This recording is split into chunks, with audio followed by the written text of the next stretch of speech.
And joining me now, we have New Hampshire Congresswoman Maggie Goodlander.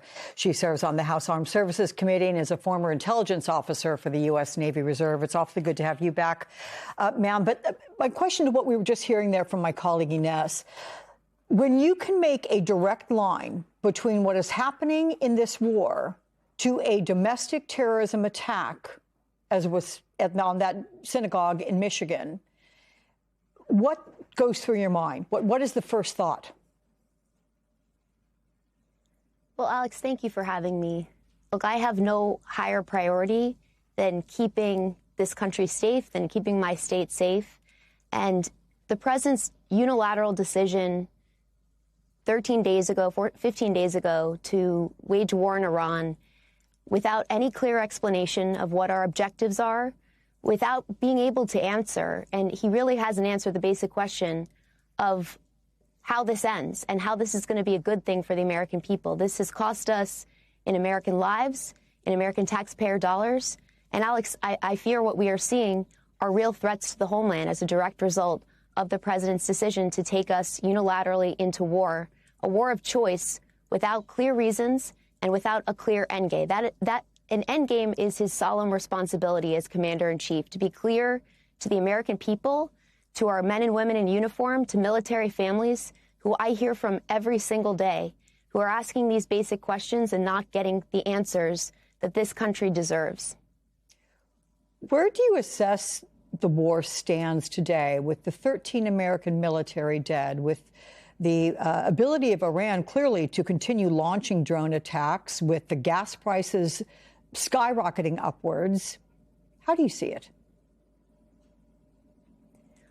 What I see is that we know war is hell. And, you know, I worked for Senator John McCain. He used to say that only a fool or a fraud could sentimentalize its cruel realities. Well, look, only a fool or a fraud could forget who bears the burden and who pays the real price of war. And that is the 13 men and women who have given their lives in this war. It is the more than 140 who are wounded. It's the military families across our country who are living with incredible uncertainty about what comes next. And it's every single American who's feeling the pain of high prices at the gas pump.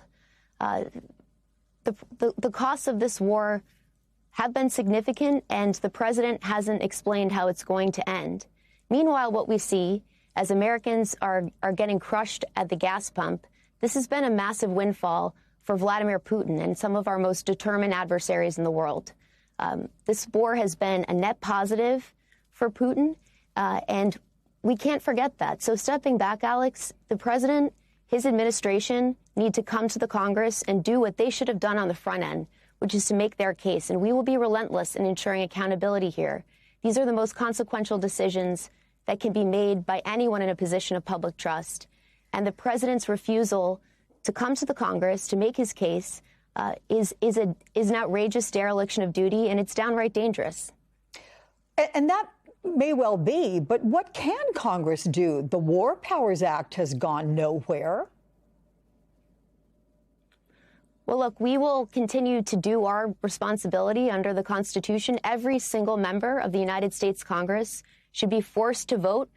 We've already been forced to vote once. We should be voting as frequently as possible because this war can continue. We've got a responsibility under the Constitution to declare war. It's our sole responsibility. We've also got the power of the purse. And Alex, we're in a moment when the Pentagon had last year a $1 trillion budget. We hear reports that the president's going to be asking for another $1.5 trillion for the Department of Defense. We can't be writing a blank check for an endless war that's going to cost us thousands of lives, trillions in taxpayer dollars. This is just not what the American people signed up for and not what we can bear right now. You are a former intelligence officer for the U.S. Navy Reserve. What are your concerns about the U.S. military potentially accompanying ships for safety reasons through the Strait of Hormuz? How safe can that possibly be? Well, Alex, you know, this is one of the most harrowing choke points in the world. You know, an incredibly narrow strip, absolutely mission critical to our global economy. You know, this is a part of the world that the military has done more planning for, and we have the most extraordinary military that the world has ever known. Every day I am praying for the safety and the success of our men and women in uniform. But what we need at the helm of the Pentagon and what we need in our commander-in-chief is clarity in our objectives and a real reason and rationale, a clear explanation of how this ends well. These are some of the most harrowing parts of the earth, and the president has got to be clear about what's going on here. And just to step back, Alex, you know, we're in a situation right now where the president is shifting objectives every day, multiple times a day. Reopening the Strait of Hormuz is critical to our global economy. We've got to do this to stop the pain that the American people are feeling at the pump, that our farmers are feeling.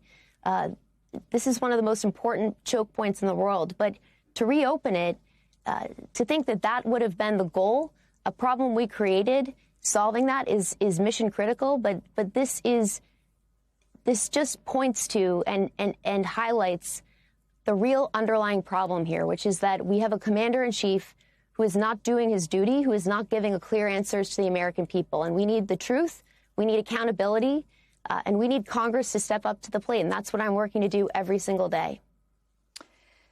As you're well aware, DHS has not been funded for a month now. And this week we had the 2 terror attacks in Michigan, Virginia, and then you have today U.S. airline CEOs that are urging Congress to quickly end the partial shutdown. So is it responsible for Democrats to hold up DHS funding with the threat of terror attacks looming during this Iran conflict in particular, in terms of the timing? What exactly is the path to reopening DHS? Well, Alex, just to be clear, you know, right now, DHS is partially funded. So ICE and Border Patrol have been funded. They're fully funded, in fact, at levels that we've never seen before. Last year, the Republican-controlled Congress gave Kristi Noem a blank check of $150 billion, and ICE and Border Patrol have been funded more than any other, really, actually, in fact, more than all other federal law enforcement agencies combined. So these are components that have been fully funded and are less accountable than ever before. What we've seen in this country are masked agents running around, terrorizing communities, American citizens shot dead. We're asking for basic accountability for these agencies that are currently fully funded. We are also pressing, and between the House and the Senate, we have made 5 attempts in good faith to fully fund TSA agents who shouldn't be going without a paycheck, our Coast Guard, our cyber defenses, FEMA, all the parts of the Department of Homeland Security that are currently unfunded. And the president and Republicans in Congress have stood in the way each and every time that we've tried to fund these critical parts of our government.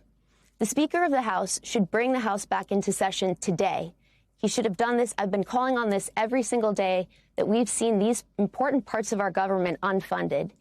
He should bring us back in today to get this done, because there's no reason for us to be in this partial shutdown.